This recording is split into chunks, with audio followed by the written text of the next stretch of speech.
नमस्कार दोस्तों, सुबह से लेकर के शाम तक हम आपको सारी खबरें बताएंगे और तेजी से बताएंगे। लेकिन दोस्तों, उससे पहले आपसे एक अपील है कि आप अभी इस वीडियो को लाइक, चैनल को सब्सक्राइब करके रख लीजिए, क्योंकि सारी खबर आप तक हम पहुंचाते रहे। जी हां दोस्तों, रुक करते हैं पहली खबर की तरफ। पीएम मोदी के राज्य को लूटने वाले बयान पर भड़के सीएम सिद्धारमैया बोले, हम मुकदमा दायर करेंगे। जी हां दोस्तों, प्रधानमंत्री नरेंद्र मोदी ने हाल ही में महाराष्ट्र चुनाव में प्रचार के दौरान एक रैली में आरोप लगाया था कि कांग्रेस कर्नाटक राज्य को लूटने में लगी है। अब इसे लेकर कर्नाटक के सीएम सिद्धारमैया ने कड़ी आपत्ति जताई है।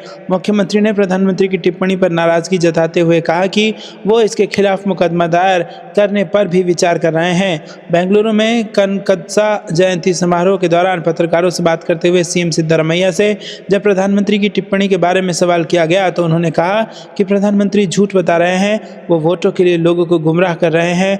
हम इसके कानूनी कोण की समीक्षा कर रहे हैं और मुकदमा दायर करने पर विचार कर रहे हैं। बता दें कि प्रधानमंत्री ने महाराष्ट्र में रैली के दौरान कहा था कि कर्नाटक में कांग्रेस ने लोगों से झूठ बोला और लोगों का वोट लिया। सरकार बनने के बाद अब वो लोगों से किए वादों को पूरा नहीं कर रहे हैं। इसके बजाय उन्होंने कर्नाटक में वसूली अभियान चलाया हुआ है। कर्नाटक में हर दूसरे दिन नया घोटाला सामने आ रहा है। कांग्रेस दिन के उजाले में लोगों को लूट रही है। कथित तौर पर उसी लूटे गए पैसे से महाराष्ट्र में चुनाव लड़ा जा रहा है। दोस्तों, इसी लूट शब्द से यहाँ पर नाराज हैं सिद्धारमैया। मुख्यमंत्री सिद्धारमैया ने केंद्र से कम राजस्व मिलने का मुद्दा उठाया। सीएम ने कहा कि कर्नाटक के साथ अन्याय हो रहा है। हमें महाराष्ट्र से कम पैसा मिला है, जबकि कर्नाटक ने 4 लाख करोड़ रुपए का कर राजस्व दिया, लेकिन बदले में हमें कम पैसा मिला है। सीएम ने कहा कि उन्होंने इस मुद्दे को प्रधानमंत्री और केंद्रीय मंत्री के सामने उठाया है। रुक करते हैं अगली ब्रेकिंग न्यूज की तरफ, जहां पर आपको बता दें कि आरजेडी सांसद मनोज झा ने किया बड़ा दावा। झारखंड में बीजेपी को हो जाएगा सफाया, बिहार के उपचुनाव में होगी हमारी जीत। जी हाँ दोस्तों, झारखंड में चुनाव प्रचार करने के बाद सुबह सुबह पटना पहुंचे आरजेडी के राज्यसभा सदस्य मनोज झा ने एयरपोर्ट पर पीएम मोदी पर जोरदार हमला बोला और कहा कि भाजपा के पास बांटने काटने के अलावा दूसरा कोई विकल्प नहीं है। पीएम मोदी को तय करना होगा कि वो कैसे देश का निर्माण करना चाहते हैं। उन्होंने कहा कि पीएम मोदी सभी के पीएम नहीं है, ये दुख का विषय है। इसके साथ ही मनोज झा ने दावा किया कि 23 तारीख को जब झारखंड का चुनाव परिणाम आएगा तो लोगों के पैर के नीचे की जमीन खिसक जाएगी। उन्होंने कहा कि हेमंत सोरेन ने ये जो योजनाएं लाई है उसका बहुत ज़्यादा प्रभाव पड़ा है और इंतज़ार कीजिए, 23 तारीख को बिहार के उपचुनाव का भी हम लोग यहाँ भी जीतेंगे।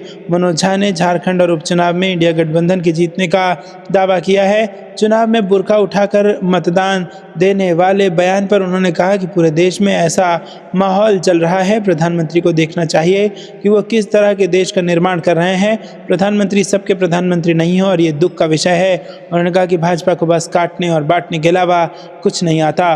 रुक करते हैं कि ब्रेकिंग न्यूज़ की तरफ। बीजेपी ने 500 करोड़ रुपए खर्च करके मेरे खिलाफ फैलाया अफवाह और चलाया अभियान, हेमंत सोरेन का गंभीर आरोप। जी हाँ दोस्तों, झारखंड के मुख्यमंत्री हेमंत सोरेन ने बीजेपी पर मंगलवार को फिर से निशाना साधते हुए दावा किया कि राज्य में विपक्षी दल ने उनके खिलाफ दुर्भावनापूर्ण अभियान चलाने के लिए 500 करोड़ रुपए से अधिक खर्च किए हैं। इससे एक दिन पहले सोरेन ने भाजपा पर मतदाताओं को प्रभावित करने के लिए अफवाहें फैलाने का अभियान चलाने का आरोप लगाया था।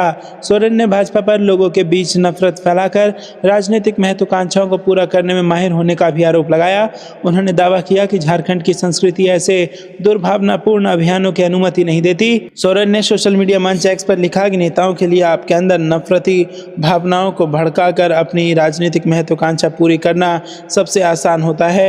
ये अभियान सबसे आसान होता है और भाजपा को इसमें महारत हासिल है, लेकिन मैं झारखंडी हूँ, हमारे संस्कार हमें ऐसा करने की इजाज़त नहीं देते और ना मैं ऐसा करूंगा। झारखंड मुक्ति मोर्चा नेता सोरेन ने कहा कि एक अनुमान के मुताबिक भाजपा ने मेरे खिलाफ छद्म अभियान, अफवाहें फैलाने का अभियान और नफरत फैलाने के अभियान में 500 करोड़ से अधिक खर्च कर दिए। सोरेन ने भाजपा पर चुनाव के दौरान सड़कों और चौराहों पर मतदाताओं में कथित तौर पर भय पैदा करने और उनके खिलाफ प्रचार करने के लिए बिहार, छत्तीसगढ़, उड़ीसा और बंगाल से लोगों को लाने का आरोप लगाया। आरोप करते हैं अगली ब्रेकिंग न्यूज की तरफ। अरबों का फंड गंगा घाट तक नहीं पहुंचा, नमामि गंगे और स्वच्छ गंगा अभियान को लेकर अखिलेश यादव का बीजेपी पर हमला। जी हाँ दोस्तों, समाजवादी पार्टी के अध्यक्ष अखिलेश यादव ने नमामि गंगे और गंगा के पानी को लेकर बीजेपी पर हमला बोला है।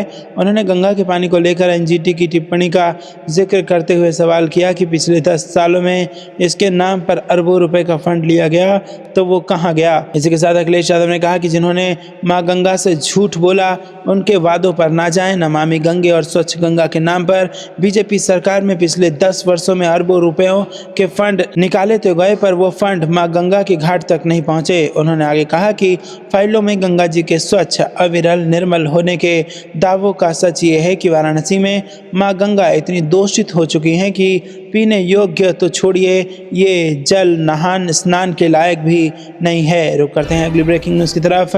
मणिपुर संकट का समाधान सशस्त्र बलों को भेजना नहीं, अपना हट छोड़कर खुद दौरा करें पीएम मोदी। जी हाँ दोस्तों, कांग्रेस के वरिष्ठ नेता एवं पूर्व केंद्रीय मंत्री पी चिदम्बरम ने मंगलवार को कहा कि प्रधानमंत्री नरेंद्र मोदी को अपना हट छोड़कर मणिपुर का दौरा करना चाहिए और राज्य के लोगों से विनम्रता से बात करने के साथ ही उनकी शिकायतों और आकांक्षाओं को सीधे जानना चाहिए। पी चिदम्बरम ने एक्स पर अपने पोस्ट में कहा कि मणिपुर संकट का समाधान 5000 और केंद्रीय सशस्त्र पुलिस जवानों को भेजना नहीं है, ये स्वीकार करना अधिक समझदारी है कि मणिपुर के मुख्यमंत्री बीरेंद्र सिंह इस संकट के कारण हैं और उन्हें तत्काल हटा देना चाहिए। रुक करते हैं अगली ब्रेकिंग न्यूज़ की तरफ। एक है तो सेफ है पर लालू यादव का बड़ा बयान, बीजेपी और साधु संतों पर दिया ये बड़ा बयान। जी हाँ दोस्तों, आपको बता दें कि एक रहेंगे तो सेफ रहेंगे पर आरजेडी सुप्रीमो लालू यादव ने बड़ा बयान दिया है। झारखंड और महाराष्ट्र में विधानसभा चुनाव से पहले तमाम सियासी दलों ने परसेप्शन की लड़ाई में जीत के लिए कई नारे गढ़े हैं। इनमें संविधान को लेकर इंडिया अलायंस का नारा संविधान बचाओ है, तो दूसरी ओर जवाब में प्रधानमंत्री नरेंद्र मोदी के एक हैं तो सेफ हैं और यूपी के मुख्यमंत्री योगी आदित्यनाथ के बटेंगे तो कटेंगे वाला अटैकिंग स्लोगन है। इन दोनों ही राज्यों का चुनाव प्रचार अमूमन इन्हीं नारों के इर्द गिर्द घूमता रहा है। अब जब बुधवार 20 नवंबर को झारखंड और महाराष्ट्र और झारखंड में विधानसभा चुनाव के लिए वोटिंग हो रही है, तो इसके पहले राष्ट्रीय जनता दल के अध्यक्ष लालू यादव ने प्रधानमंत्री नरेंद्र मोदी के एक हैं तो सेफ हैं के नारे पर बड़ा बयान दिया। लालू यादव ने इस नारे को लेकर साधु संतों के समर्थन पर भी नाराजगी जताई। जहां दोस्तों लालू यादव ने कहा कि इन लोगों को गरीबी और गुर्बत से कोई लेना देना नहीं है, यही सब बोलते रहते हैं। लालू यादव ने साधु संतों के एक रहेंगे तो सेफ रहेंगे नारे का समर्थन करना पर भी नाराजगी जताई और कहा कि ये सब गलत बोलते हैं, बीजेपी के लोग रोज यही बकवास करते हैं।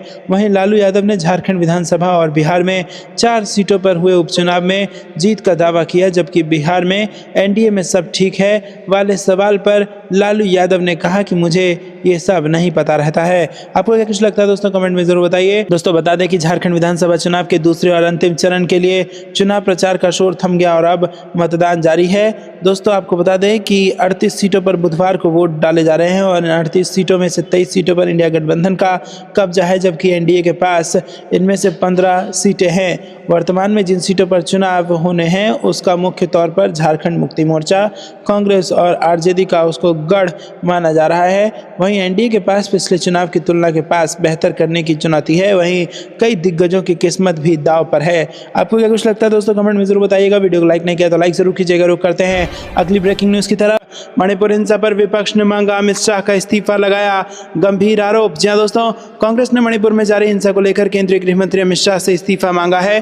कांग्रेस महासचिव जयराम रमेश ने प्रेस कॉन्फ्रेंस में कहा कि मणिपुर में हालात लगातार बिगड़ रहे हैं और 3 मई से राज्य में हिंसा हो रही है। उन्होंने आरोप लगाया कि प्रधानमंत्री नरेंद्र मोदी मणिपुर की स्थिति पर चुप हैं और वहां के हालात की चिंता किए बिना अन्य स्थानों का दौरा कर रहे हैं। कांग्रेस की मांग है कि प्रधानमंत्री मोदी मणिपुर का दौरा करें, वहां के नेताओं और सामाजिक संगठनों से मिलें और राहत शिविरों का निरीक्षण करें। रमेश ने यह भी कहा कि मणिपुर में लंबे समय से एक पूर्णकालिक गवर्नर की नियुक्ति नहीं की गई है जो राज्य में शांति व्यवस्था सुनिश्चित कर सके। उन्होंने ये सवाल उठाया कि क्यों एक आदिवासी महिला राज्यपाल को हटाया गया और क्या इसका कारण उनकी मानसिकता है। कांग्रेस ने भी आरोप लगाया कि गृह मंत्री ने मणिपुर के मुख्यमंत्री की विफलता पर कोई ध्यान नहीं दिया और बीजेपी के विधायक इस्तीफा दे रहे हैं। बावजूद इसके गृह मंत्री मुख्यमंत्री को बचाने की कोशिश कर रहे हैं। इसके अलावा कांग्रेस ने ड्रग्स माफिया पर प्रभावी कार्रवाई की मांग की है। रमेश ने सवाल किया कि अगर सरकार इस पर सख्त कदम उठाना चाहती है तो केस को क्यों लंबित रखा गया है और राष्ट्रीय जांच एजेंसी का उपयोग क्यों नहीं किया गया। दोस्तों रुक करते हैं अगली ब्रेकिंग न्यूज की तरफ। एक हैं तो सेफ हैं, राहुल गांधी ने पोस्टर दिखा कर दिया बीजेपी को जवाब। कांग्रेस ने महाराष्ट्र के लोगों से क्या वादे किए ये आपको बता दें दोस्तों। महाराष्ट्र विधानसभा चुनाव के प्रचार के आखिरी दिन राहुल गांधी ने एक प्रेस कॉन्फ्रेंस की। इस दौरान उन्होंने कई महाराष्ट्र की जनता से कई मुद्दों पर बात की। राहुल गांधी ने कहा कि महाराष्ट्र का जो चुनाव है विचारधारा का चुनाव है। अरबपति चाहते हैं मुंबई की जमीन उनके हाथ से चली जाए। हमारी सोच है कि महाराष्ट्र के किसानों गरीबों को मदद की जरूरत है। रोजगार महंगाई इस वक्त अहम मुद्दे हैं। राहुल गांधी ने आगे महिलाओं को लेकर भी बयान दिया। उन्होंने कहा हमारा फोकस महिलाओं की मदद करना है। 3,000 रुपये हर महिला के अकाउंट में डाले जाएंगे। किसानों का 3 लाख तक कर्जा माफ होगा। उन्होंने ये भी कहा कि वो महिलाओं के लिए फ्री बस ट्रैवल की सुविधा उपलब्ध कराएंगे, साथ ही कास्ट सेंसस करवाएंगे। विपक्ष के नेता ने अपने प्रेस कॉन्फ्रेंस में आगे कहा 25 लाख रुपए का स्वास्थ्य बीमा हमारी सरकार देगी। महाराष्ट्र में विधानसभा चुनाव के बीच कांग्रेस सांसद और विपक्षी नेता राहुल गांधी ने बीजेपी पर भी हमला बोला। राहुल गांधी ने बीजेपी के चुनावी नारे एक है तो सेफ है को लेकर बीजेपी पर हमला बोला है।